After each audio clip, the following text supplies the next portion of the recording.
السلام علیکم ورحمۃ اللہ وبرکاتہ۔ بسم اللہ، الحمد للہ، والصلاة والسلام علی رسول اللہ وعلی آلہ وصحبہ ومن والاه۔ محترم ناظرین، اللہ رب العالمین کی حمد و ثنا، بڑائی، کبریائی، تعریف و توصیف کے بعد انگنت بے شمار درود و سلام نازل ہو آخری نبی و رسول جناب محمد رسول اللہ صلی اللہ علیہ وسلم کی مبارک ذات گرامی پر، اللہم صلی وسلم مبارک علیہ۔ آج کچھ باتیں اللہ کی توفیق سے میں آپ کے سامنے نواقض وضو کے بارے میں رکھنا چاہتا ہوں، یعنی وہ چیزیں جن سے وضو ٹوٹ جاتا ہے۔ وضو کی اہمیت کیا ہے، وضو کی ضرورت کیا ہے، وضو کا مقام اور مرتبہ کیا ہے، یہ ہم تمام مسلمان اچھی طرح سے جانتے ہیں، کیونکہ یہ وضو ایک ایسی عظیم عبادت ہے کہ جس کے بغیر نہ تو ہماری نماز صحیح ہوتی ہے، اور اسی طرح سے طواف کرنے کے لیے، قرآن پاک کو چھونے کے لیے بھی باوضو ہونا لازم اور ضروری ہے۔ لہٰذا ہر ایک مسلمان کو معلوم ہونا چاہیے کہ نواقض وضو کیا ہیں، وہ کون سی چیزیں ہیں جن سے وضو ٹوٹ جاتا ہے، وہ کون سی چیزیں ہیں جن سے طہارت اور پاکی ختم ہو جاتی ہے، اور دوبارہ وضو کرنا ضروری ہوتا ہے۔ تو اللہ کے رسول صلی اللہ علیہ وسلم نے متعدد احادیث میں نواقض وضو کو بیان فرمایا ہے۔ متعدد روایات کے اندر، متعدد احادیث میں ان چیزوں کا ذکر آیا ہے کہ جن سے وضو ٹوٹ جاتا ہے، جن سے طہارت اور پاکی ختم ہو جاتی ہے۔ تو سب سے پہلی چیز نواقض وضو میں سے، یا وضو کو توڑنے والی چیزوں میں سے سب سے پہلی چیز ہے کہ پیشاب اور پاخانے کے راستے سے نکلنے والی چیز۔ پیشاب اور پاخانے کے راستے سے نکلنے والی چیز، اب وہ نکلنے والی چیز خواہ پیشاب ہو یا پاخانہ ہو، یا اسی طرح سے ہوا خارج ہو یا مزی وغیرہ ہو، تو اس سے وضو ٹوٹ جاتا ہے، طہارت اور پاکی ختم ہو جاتی ہے، دوبارہ وضو کرنا لازم اور ضروری ہو جاتا ہے۔ تو سب سے پہلی چیز ہے پیشاب اور پاخانے کے راستے سے نکلنے والی چیز، چاہے وہ پیشاب کی شکل میں ہو، پاخانے کی شکل میں ہو، ہوا خارج ہو، یا اسی طرح سے مزی وغیرہ۔ دوسری چیز ہے عقل کا زائل ہونا۔ اب وہ چاہے وقتی طور پر ہو، جیسے کہ گہری نیند کی وجہ سے، یا بے ہوشی کی وجہ سے، یا نشے کی وجہ سے، یا وہ مستقل عقل کا زائل ہونا ہو، یعنی مکمل طور پر ہمیشہ کے لیے دائمی طور پر عقل زائل ہو، یعنی پاگل پن کی وجہ سے، تو اس کی وجہ سے بھی وضو ٹوٹ جاتا ہے، طہارت اور پاکی ختم ہو جاتی ہے۔ عقل کا زائل ہونا یہ دوسری چیز ہے۔ اب وہ چاہے گہری نیند کی وجہ سے ہو، نشے اور بے ہوشی کی وجہ سے ہو، وقتی طور پر، اور یا دائمی طور پر ہو، یعنی پاگل پن کی وجہ سے۔ تیسری چیز کیا ہے کہ جس سے وضو ٹوٹ جاتا ہے؟ تیسری چیز ہے اونٹ کا گوشت کھانا۔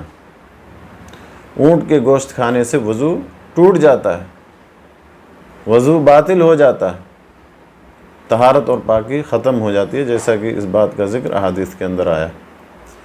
اسی طرح سے چوتھی چیز جس سے وضو ٹوٹ جاتا ہے، ان چیزوں میں سے جن سے وضو ٹوٹ جاتا ہے، چوتھی چیز ہے کہ شرمگاہ کو بغیر کسی حائل کے، بغیر کسی رکاوٹ کے، بغیر کسی کپڑے کے چھونا، اور بعض اہل علم نے لکھا کہ شہوت کے ساتھ۔ تو شرمگاہ کو، عضو تناسل کو بغیر کسی کپڑے کے چھونا، یہ اس سے وضو ٹوٹ جاتا ہے، طہارت اور پاکی ختم ہو جاتی ہے، اور دوبارہ وضو کرنا لازم اور ضروری ہو جاتا ہے۔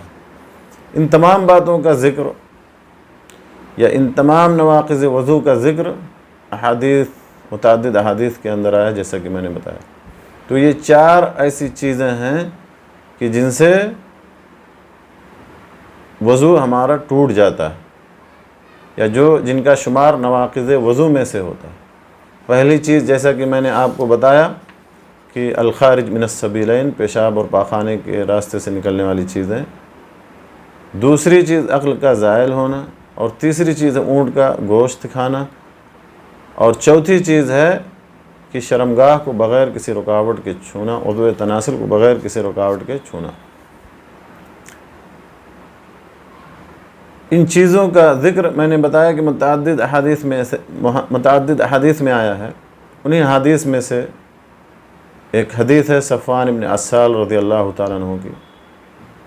وہ بیان کرتے ہیں، کہتے ہیں کہ کان النبی صلی اللہ علیہ وسلم یأمرنا اذا كنا سفرا او مسافرین الا ننزع خفافنا 3 ایام ولیالیہن الا من جنابہ لیکن من غائط وبول ونوم، اخرجہ الترمذی، سنن ترمذی کے حوالے سے یہ روایت ہے۔ صفوان ابن عسال رضی اللہ تعالیٰ عنہ بیان کرتے ہیں کہ جب ہم مسافر ہوتے یا سفر میں ہوتے تو رسول اللہ صلی اللہ علیہ وسلم ہمیں حکم دیتے کہ ہم 3 دن اور 3 راتیں موزے نہ اتاریں، الا کہ حالت جنابت لاحق ہو جائے۔ البتہ پیشاب، پاخانہ اور نیند کی وجہ سے موزے اتارنے کی ضرورت نہیں۔ تو اس حدیث سے مفہوم مخالف کے طور پہ پتہ چلتا ہے کہ پیشاب اور پاخانہ اور اسی طرح سے نیند یہ نواقض وضو میں سے ہیں، یا وضو توڑنے والی چیزوں میں سے ہیں، لیکن اس کے باوجود بھی ہمیں موزے پر مسح کرنے کی اجازت ہے ان چیزوں کی وجہ سے، یعنی ان چیزوں کی وجہ سے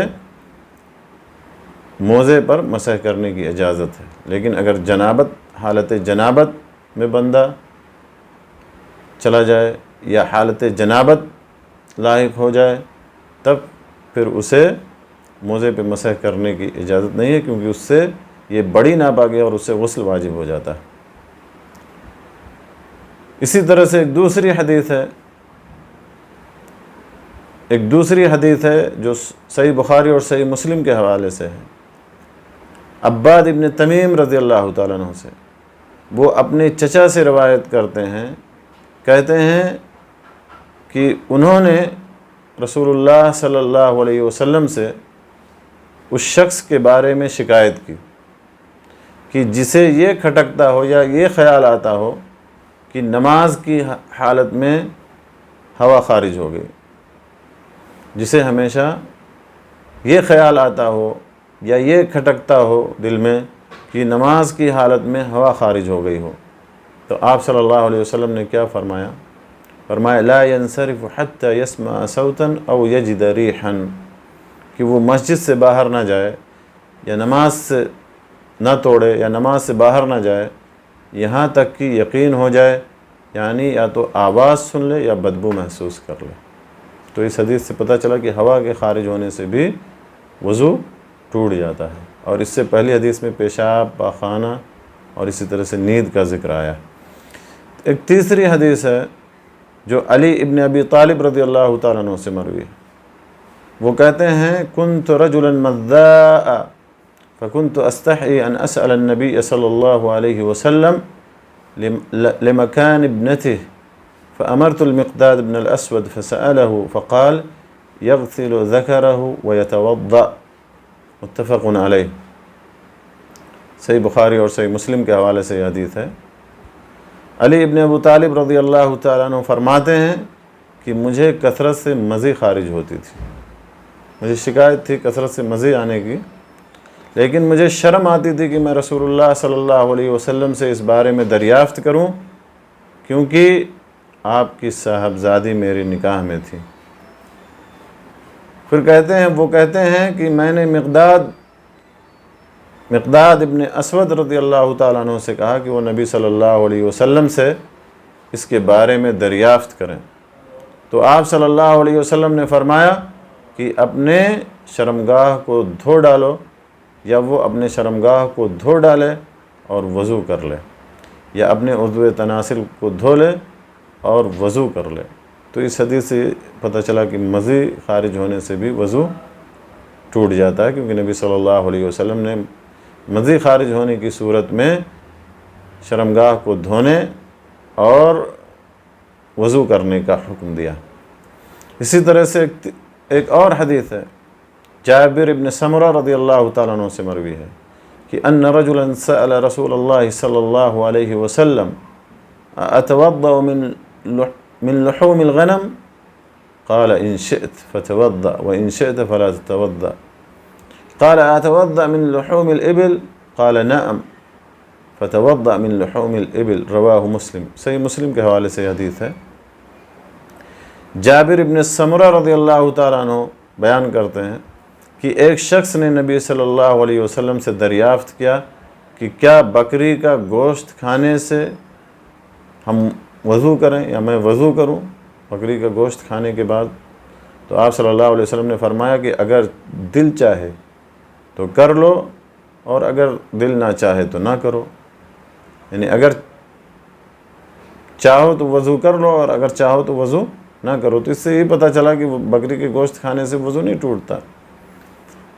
لیکن اسی شخص نے پھر دوبارہ پوچھا کہ کیا اونٹ کا گوشت کھانے کے بعد وضو کروں؟ تو آپ صلی اللہ علیہ وسلم نے فرمایا کہ ہاں، اونٹ کا گوشت کھانے کے بعد ضرور وضو کرنا چاہیے۔ تو اس حدیث سے یا اس روایت سے کیا پتہ چلا؟ پتہ چلا کہ اونٹ کا گوشت کھانے سے بھی وضو ٹوٹ جاتا ہے۔ اسی طرح سے ایک اور حدیث ہے جس میں ایک نواقض وضو میں سے ایک چیز کا ذکر آیا ہے، اور وہ حدیث ہے بصرہ بنت صفوان رضی اللہ تعالیٰ عنہ سے مروی ہے۔ بصرہ بنت صفوان رضی اللہ تعالیٰ عنہ سے مروی ہے۔ وہ کہتی ہیں کہ میں نے رسول اللہ صلی اللہ علیہ وسلم کو فرماتے ہوئے سنا کہ من مس ذکرہ فلیتوضأ، اخرجہ ابو داؤد والترمذی۔ سنن ترمذی اور ابو داؤد کے حوالے سے حدیث ہے۔ بصرہ بنت صفوان رضی اللہ تعالی عنہ کہتی ہیں کہ میں نے رسول اللہ صلی اللہ علیہ وسلم کو فرماتے ہوئے سنا کہ جس نے اپنی شرمگاہ کو ہاتھ لگایا اسے وضو کرنا چاہیے۔ تو ان تمام احادیث سے اور ان تمام روایات سے پتہ چلتا ہے کہ وہ کون سی چیزیں ہیں کہ جن سے ہمارا وضو ٹوٹ جاتا ہے، اور وہ چیزیں جیسا کہ آپ کے سامنے بیان کی گئیں کہ 4 ہیں۔ سب سے پہلی چیز ہے پیشاب اور پاخانے کے راستے سے نکلنے والی چیزیں، چاہے وہ پیشاب و پاخانہ کی شکل میں ہو یا ہوا خارج ہو یا مزی ہو۔ اسی طرح سے دوسری چیز ہے عقل کا زائل ہونا، چاہے وہ وقتی طور پر ہو یا دائمی طور پر ہو، یعنی گہری نیند کی وجہ سے، بے ہوشی اور نشے کی وجہ سے، یا پھر دائمی طور پر یعنی پاگل پن کی وجہ سے۔ اور تیسری چیز ہے اونٹ کے گوشت کھانا کہ جس سے وضو ٹوٹ جاتا ہے، جیسا کہ صحیح حدیث میں اس بات کا ذکر آیا ہے۔ اور چوتھی چیز ہے کہ شرمگاہ کو یا عضو تناسل کو بغیر کسی رکاوٹ کے چھونا، کیونکہ بعض روایات میں آیا کہ وہ تو آپ کے جسم کا ایک حصہ ہے، اور اس حدیث میں بصرہ بنت صفوان رضی اللہ تعالیٰ عنہ کی حدیث میں آیا ہے کہ جو شخص اپنی شرمگاہ کو ہاتھ لگا لے اسے وضو کرنا چاہیے۔ تو تطبیق کی صورت اہل علم نے یہی ذکر کی ہے کہ اگر کوئی بغیر رکاوٹ کے یا شہوت کے ساتھ اپنی شرمگاہ کو چھو لے یا اسی طرح سے عضو تناسل کو ٹچ کر دے تو پھر اس سے وضو ٹوٹ جاتا ہے۔ تو یہ چیزیں تھیں کہ جن سے وضو ٹوٹ جاتا ہے، اور وضو کی اہمیت اور مقام اور مرتبہ اور اس کی ضرورت کیا ہے اس کے بارے میں آپ کو معلوم ہے کہ اس کے بغیر ہماری نماز صحیح درست نہیں ہوتی ہے، اور اسی طرح سے طواف کرنے کے لیے قرآن پاک کو چھونے کے لیے وضو کرنا لازم ہے۔ لہٰذا اگر وضو ہمارا ٹوٹ جائے تو ہمیں دوبارہ وضو کرنا چاہیے نماز کے لیے اور طواف کے لیے، قرآن پاک کو چھونے کے لیے، ان اعمال اور ان عبادات کے لیے جن میں باوضو ہونا ضروری ہے۔ اللہ تعالیٰ سے دعا ہے کہ اللہ تعالیٰ ہمیں حق بات کہنے، سننے، سمجھنے اور اس پر عمل کرنے کی توفیق بخشے۔ آمین۔ وآخر دعوانا ان الحمد للہ رب العالمین، وصلی اللہ علی نبینا محمد وعلی آلہ وصحبہ اجمعین۔